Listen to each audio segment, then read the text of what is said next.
Today I want to review second episode of Stranger Things season 1, and I want to focus particularly on one great thing which I noticed when I have been watching it again and again, that this episode is showing us why it achieved success. There are a couple of reasons why this first season is considered the best one, and the season which decided about the fate of the series, even though fifth season is considered the worst. But nevertheless, of the fifth season, I think in first it's important to see that the actors, especially kids actors who are playing, and all of them are under 12 years old, so they are kids, they are in middle school, and they're as actors, these kids are playing very good roles as the characters, because for example Eleven is this special girl with abilities.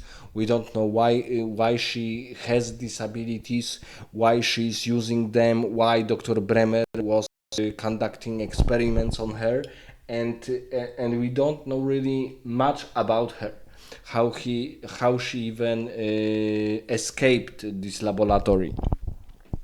And truthfully, it will never be answered fully. I think in fifth season we also didn't get answer about what was the final reason why she got, and also other children got these abilities. But her relationship with Mike, which is a relationship, a little friendship, even a little bit of kids' love to each other, and the relations to his friends Lucas and Dustin is really is a little bit innocent, is a little bit cute, and is a little bit beautiful, but in a very grounded way. So the actors are playing really their roles like they don't play, they are just those characters. So, and you can see it, that uh, their explanations or the interpretation of the world is really on par what would intelligent kid under 12 years old talk and understand the world. For example, there is a very famous video on YouTube why dialogue is so artificial or superficial or artificial, especially in fifth season, and especially regarding the kids, because we have in fifth season new group of kids being kidnapped by Vecna, and we see that this dialogue is completely artificial, because kids in kids as kids don't talk like that. They don't talk like that. So it is very fake. And here in first season we see how kids are interpreting their own world, that they have their own world unique to the world of teenagers and to the world of adults. And the roles, because for example Lucas and Dustin are rather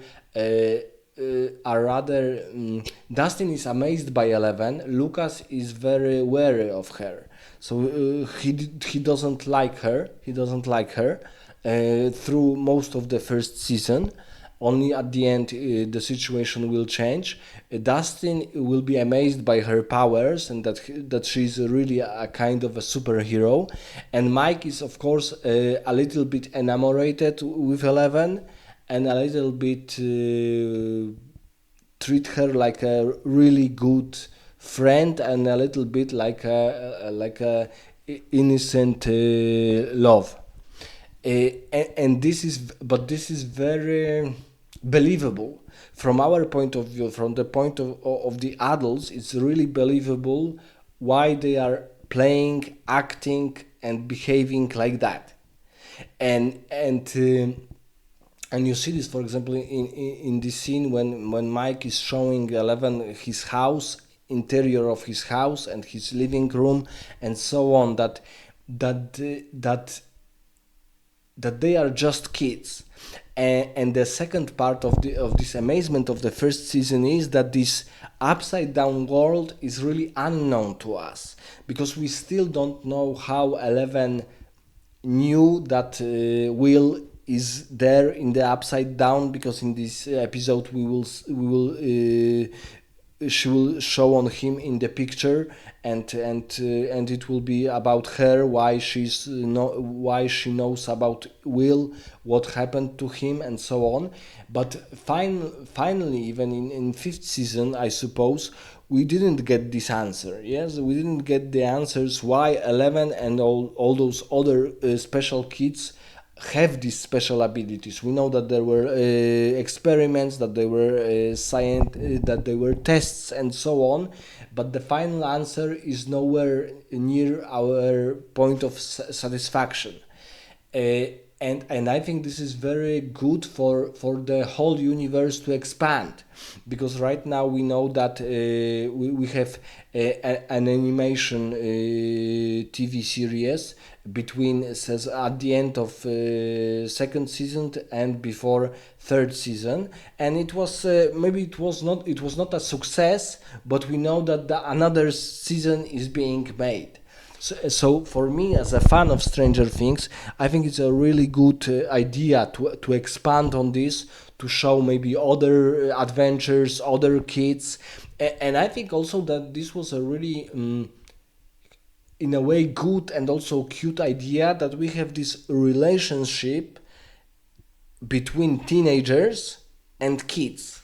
And we also can see why this is, even though all of them are children, till the age of 18, there is a difference in English world between kids and children. So kids are approximately until 13 years old, and from 13 years old till 18 you have teenagers.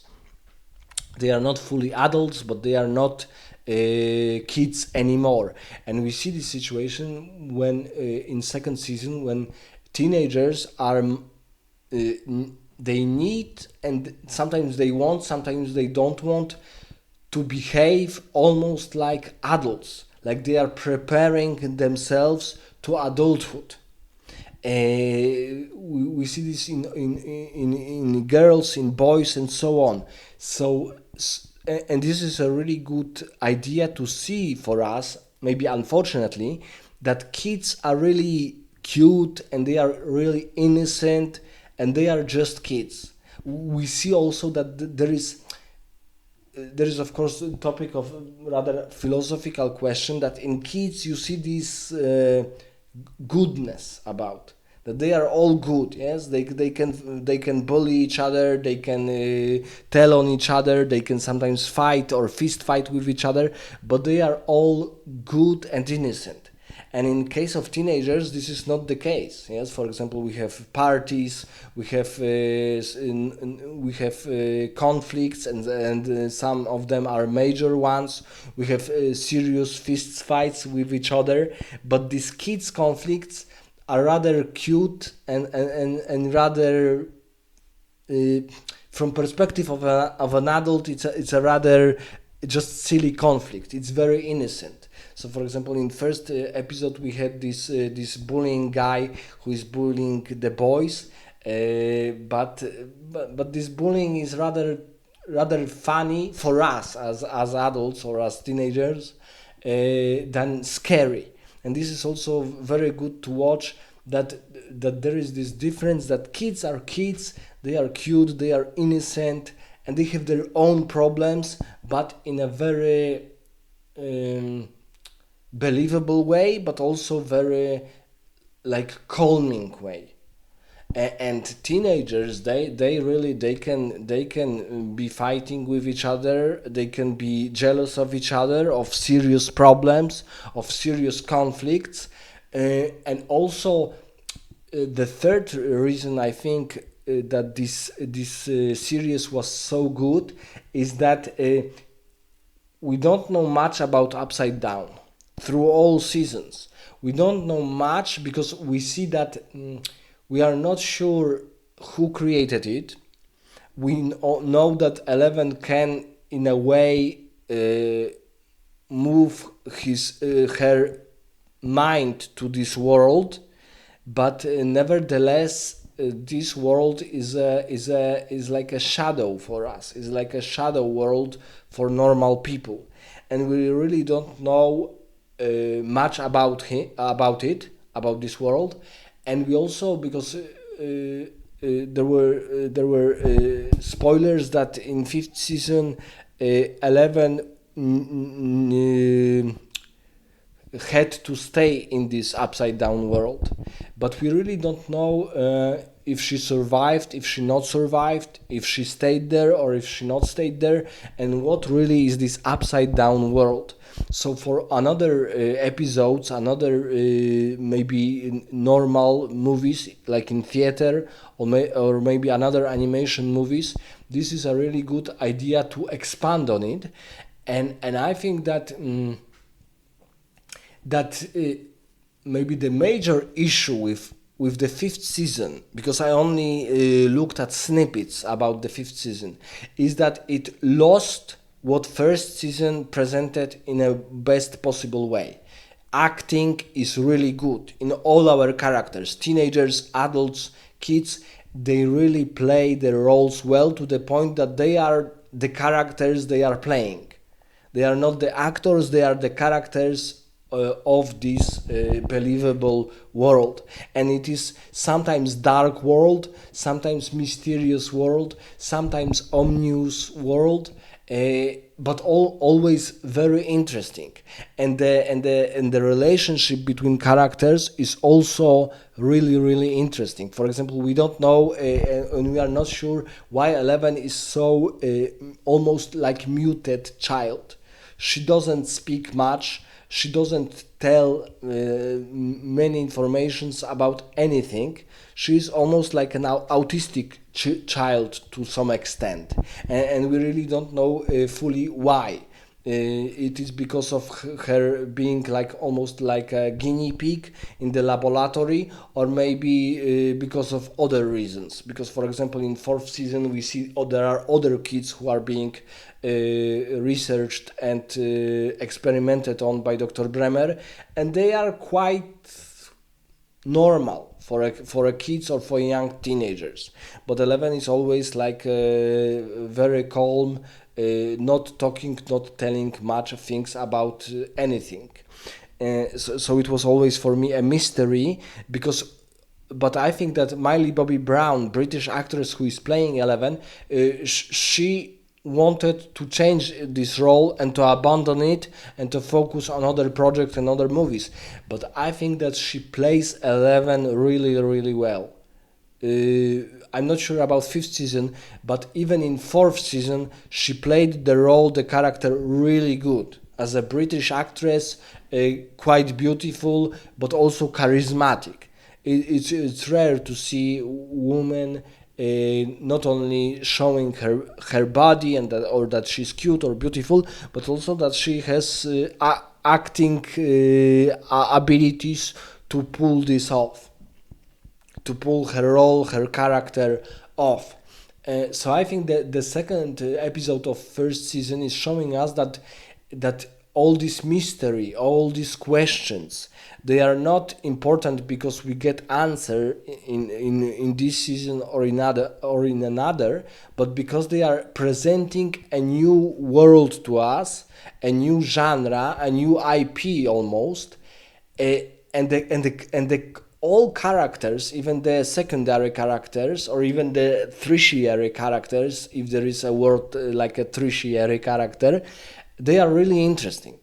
They are really interesting, and they are really, in a way, charismatic. For example, there is this bully boy from the in first season only, but I noticed that his bullying skills and presenting as this evil, rather obnoxious, but also like grounded evil kid is really good to show the goodness and the and the innocence of these other kids.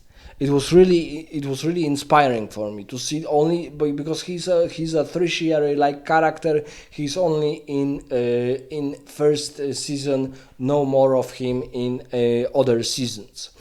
So let me know specifically about what do you think about the second episode of first season of Stranger Things. I really advise you, if you didn't watch the Stranger Things, to do it, and share your feelings in the comments below.